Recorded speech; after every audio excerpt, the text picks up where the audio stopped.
Justice Satish Chandra Sharma ने आज Telangana high court के चीफ जस्टिस के तौर पर ओहदे का हलफ ले लिया।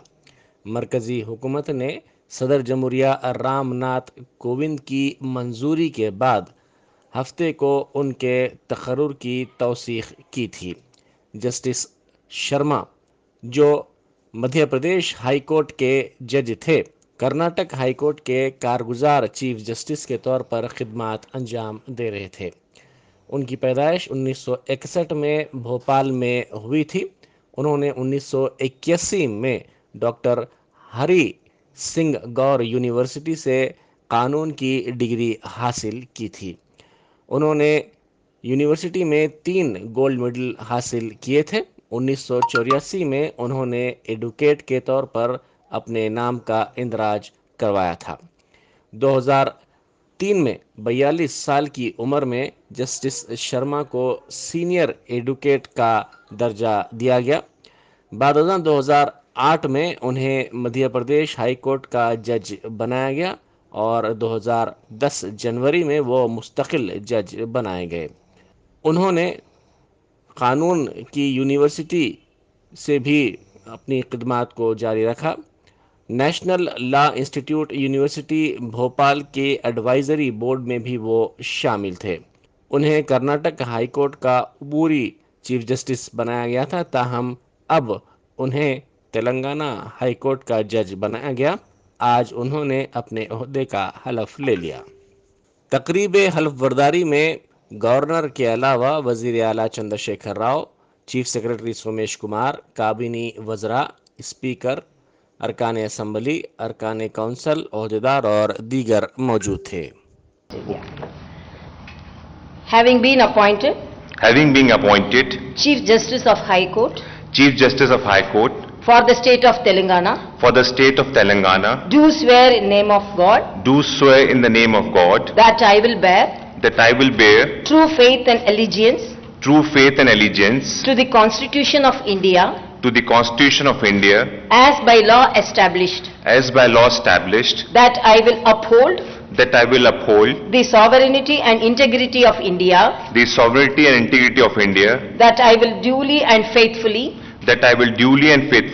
and to the best of my ability, knowledge and judgment, perform the duties of my office without fear or favor, affection or ill will, and that I will uphold the Constitution and the laws. Thank you.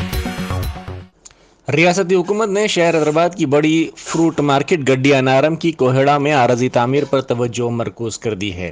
वज़ीर ज़राअत निरंजन रेड्डी ने वाज़े किया कि शहर के नवाई इलाके हयात नगर के बाटा सिंगारम logistic park में दशहरे से ख़रीदारी का आगाज़ कर दिया जाएगा। इसी रोज़ कोहड़ा में ताजिरों के लिए मकामात की तामीर का संग बुनियाद रखा जाएगा। क़ब्ल कोतापेट में विक्टोरिया होम के मुकाम का रियासती वज़रा मोहम्मद महमूद अली और सबीता इंदिरा रेड्डी ने मुआयना किया। इस मौके पर कमीशन एजेंट से इन वज़रा को मुश्किलात से वाकिफ़ करवाया।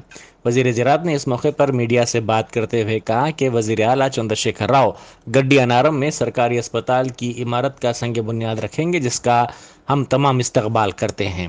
उन्होंने कहा कि तमाम की जानिब से इस मसले को उठाए जाने के बाद ही वज़रा ने आज इस मुकाम का मुआयना किया।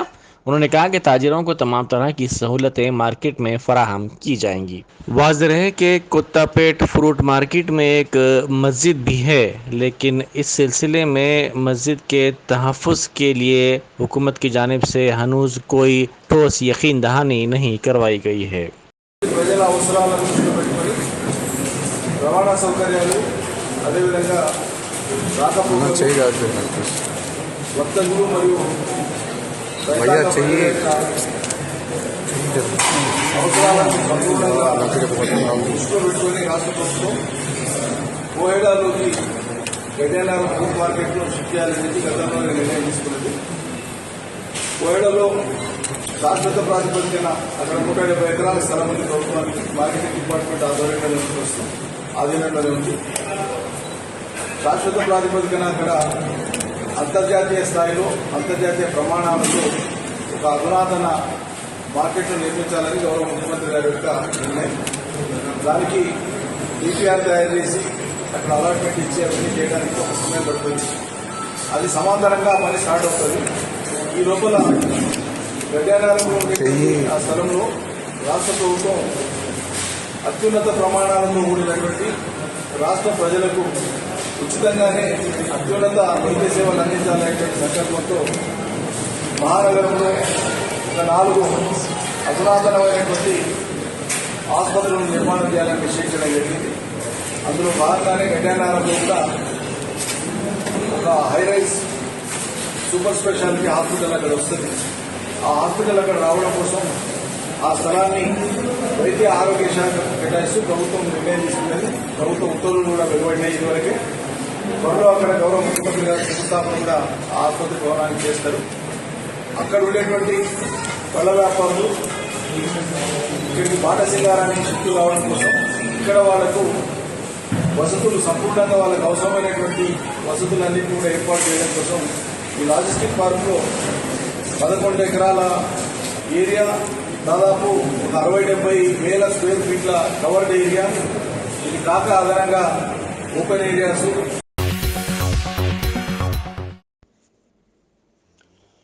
मुस्लिम लड़के और लड़कियां गैरों के साथ जिम्मेदार कौन? इस मौजू पर एक तरबियती इज्तिमा आम जमीयत अहले हदीस हैदराबाद और सिकंदराबाद के ज़ेर एहतमाम मस्जिद मोहम्मदिया मरकज़ अहले हदीस लंगर हाउस में मुनक़िद हुआ, जिसमें मौलाना तहा खालिद मदनी, मौलाना अब्दुल रहीम मक्की, मौलाना अब्दुल हसीब मदनी, मौलाना शफीक आलम खान जामई और मौलाना डॉक्टर सैयद आसिफ उमरी ने खिताबात किए। उन्होंने नौजवानों की बेराह रवी का जायज़ा लिया और इसके असबाब बयान किए। लड़के लड़कियों की माँ बाप से बगावत, गैरों के साथ ताल्लुक़ात और जिनसी बेराह रवी की असल वजह दीन से दूरी, घरों में दीनी माहौल की कमी, गैर शरई निज़ाम तालीम, आज़ादाना माहौल, सोशल मीडिया का गलत इस्तेमाल, नौजवानों के अखलाक को बिगाड़ने वाले माहौल ने समाज को संगीन हालात से दो चार कर दिया है। इसका हल और इलाज यही है कि हर घर में कुरान और सुन्नत की तालीमात आम की जाए, लोगों के दिलों में अल्लाह का खौफ आ जाए, आखिरत की फ़िक्र और इसका एहसास दिलाया जाए। लड़कियों को दीन व अखलाक और लड़कों को शर्म हया का पाबंद बनाया जाए, मोबाइल फ़ोन पर नज़र रखी जाए, सुन्नत के मुताबिक निकाह को आसान बनाया जाए, जहेज़ जोड़े घोड़े की लानत से समाज को बचाया जाए, बच्चों को हलाल व हराम की तमीज़ सिखाई जाए। इस मौके पर एक किताब की रस्म इजरा भी अमल में लाई गई। अस्सलामु अलैकुम वरहमतुल्लाहि वबरकातुहू। अल्हम्दुलिल्लाहि रब्बिल आलमीन वस्सलातु वस्सलामु अला रसूलिहिल नबील करीम अम्मा बाद। आज अल्हम्दुलिल्लाह जमीयत अहले हदीस हैदराबाद और सिकंदराबाद की जानिब से मस्जिद मोहम्मदिया अहले हदीस लंगर हाउस में इस्लाही व तरबियती इज्तिमा आम मुनक़्क़िद किया गया है और इसका उन्वान है मुस्लिम लड़कों और लड़कियों में बेराह रवी के असबाब, ज़िम्मेदार कौन।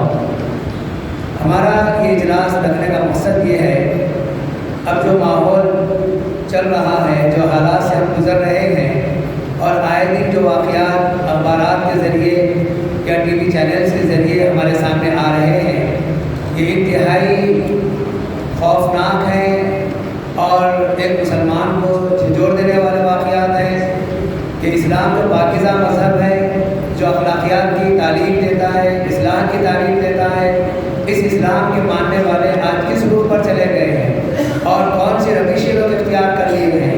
ये अल्लाह के नबी सल्लल्लाहु अलैहि वसल्लम की सुन्नतों से कैसे दूर हो गए हैं और कैसे शैतान की पैरवी की तरफ राग़िब हो गए हैं। तो हमारे इस इजलास के इनेकाद का मकसद यही है कि मुसलमानों की इस्लाह हो और मुसलमान माँ बाप खुसूसन अपनी औलाद की सही तरबियत करें, अपने घरों में दीनी माहौल पैदा करें, मर्द व ज़न के इख्तिलात से अपनी औलाद को बचाए रखें और ये मोबाइल फ़ोन जिसका गलत इस्तेमाल हो रहा है इसकी तरफ ख़ास तवज्जो दें और हर उस चीज़ से अपने आप को बचाए रखें जिससे शरीयत की मुखालिफत होती है या शरीयत की रूगर्दानी की तरफ इंसान माहिर होता है। इन चीज़ों से रोकना ये हमारा मकसद है और यही तालीम हमको दी गई है, अमर बिल मारूफ